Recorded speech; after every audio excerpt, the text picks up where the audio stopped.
Tina on the phone. Hi, Tina. Good morning. Good morning. You say you haven't seen your grandchildren in 7 years. Yes, that's right. What's happened? My husband died 8 years ago, very suddenly, abruptly, and tragically. So, obviously, because of the circumstances surrounding my husband's death, it's affected both me and my daughter dramatically. Up until this point, I must add, my husband and I had a wonderful marriage. We'd been married for 40 years. We had a lovely home in the country, a lovely life, and regularly looked after our grandchildren. And my husband was a successful businessman, and we had a lovely life. Our daughter is an only child. She had a privileged upbringing, private school education, etc., etc. After my husband's death, she was wonderful. She took over, organised everything.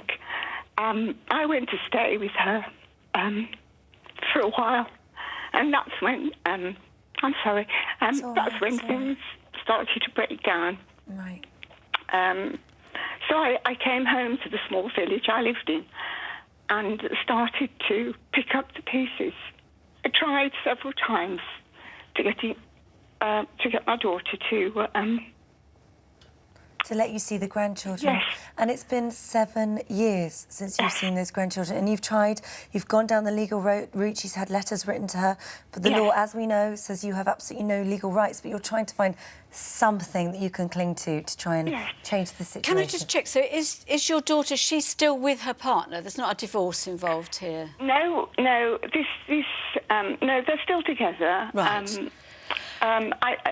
This is the situation is similar to couples that get divorced. It is, yeah. And the problem is that she says that what she's... party, isn't Yeah, absolutely. That what she's done is your advice would be to contact and talk and discuss. Your advice would be legally, but she looks like she's done everything. There are some rights, but there's just some difficult rights. But I don't think, from what I understand, you didn't actually apply at the time to the courts at the time. You just went through the letter route, is that right? Yes. Well, don't give up hope. I think that you should still try to send a letter to your grandchildren to say one day you would love to see them. It's really important that you still let them know somehow, without it turning into anything else that is a harassment, but really let them know still that you are interested. What are the rough... Don't give us the exact ages, but what are the rough ages of your grandchildren now?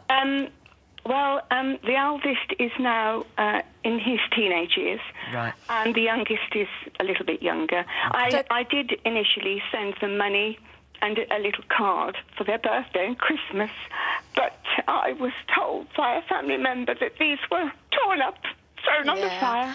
Can I say, in this case, because we're not talking about a divorce here, it's all about healing the rift with your daughter. I know she's being very difficult, but that is absolutely where this one lies. And we can't really go on here to, what actually lay behind this rift opening up. It sounds to me as though there's a lot of grief involved, and I think both for you and your daughter, you should talk to Cruz and get proper bereavement counselling, because it's only when you two can heal it that it's really going to work. I mean, Vanessa's absolutely right.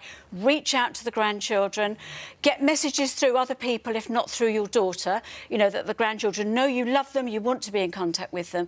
But please really work on healing that rift with your daughter. You're both clearly in a lot of pain, and it's if you can get that sorted out that this will all then start coming together. Is it worthwhile looking for the grandchildren on social media and sort of dropping them a Facebook "Hi, I love you," or would that just make it worse?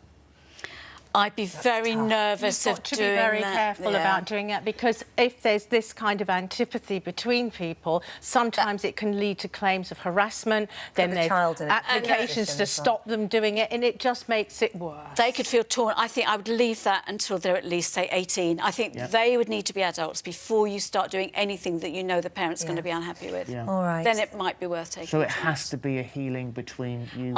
In this particular case, we're not talking about a divorce here. It's a rift between mother and daughter. OK, thank you so much, Tina.